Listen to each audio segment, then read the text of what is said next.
பிறனாகிற 11 படம் எப்படி இருக்குன்னு இப்ப பாத்துடலாம். வரிசையா 30 வயசுல உள்ள ஆட்களோட உடல் எரிக்கப்பட்ட நிலையில போலீஸ்க்கு கிடைக்குது. இதை செஞ்சது யாருன்னு கண்டுபிடிக்க நவீன் சந்திராவை போடுறாங்க. அந்த கில்லர் யாரு? நவீன் சந்திரா அந்த கில்லரை கண்டுபிடிச்சாரா? எதுக்காக அந்த கில்லர் எல்லாரையும் இப்படி கொலை செய்யறான்? இதுதான் இந்த படத்தோட ஒன்லைன் ஸ்டோரி. எனக்கு இந்த படம் பிடிச்சது. ஆக்சுவலா இந்த படத்தோட டீசர் ட்ரெய்லர்னு எதுவுமே நான் பாக்கல. டைரக்டா மூவியே தான் பார்த்தேன்.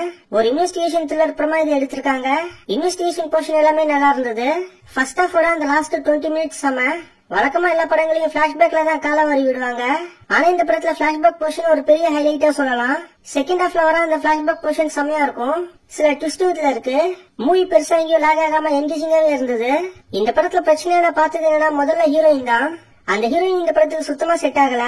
அவங்களுக்கு பதில் வேற யாராச்சும் போட்டிருக்கலாம். ட்விஸ்ட் வைக்கிறேன்னு சொல்லிட்டு ட்விஸ்டுக்காகவே சில விஷயங்களை இவங்க கிளைமேக்ஸ்ல செஞ்சிருக்காங்க. கிளைமேக்ஸ்ல நிறைய விஷயங்களை காமிச்சதுனால அது கொஞ்சம் ஓவர் டோஸ் ஆன மாதிரி எனக்கு ஃபீல் ஆச்சு. மேக்கிங்க இன்னமும் கொஞ்சம் பெட்டரா பண்ணிருக்கலாம். பட் ஃபர்ஸ்டே நான் சொன்ன மாதிரி இது ஒரு serial killer story, investigation thriller movie.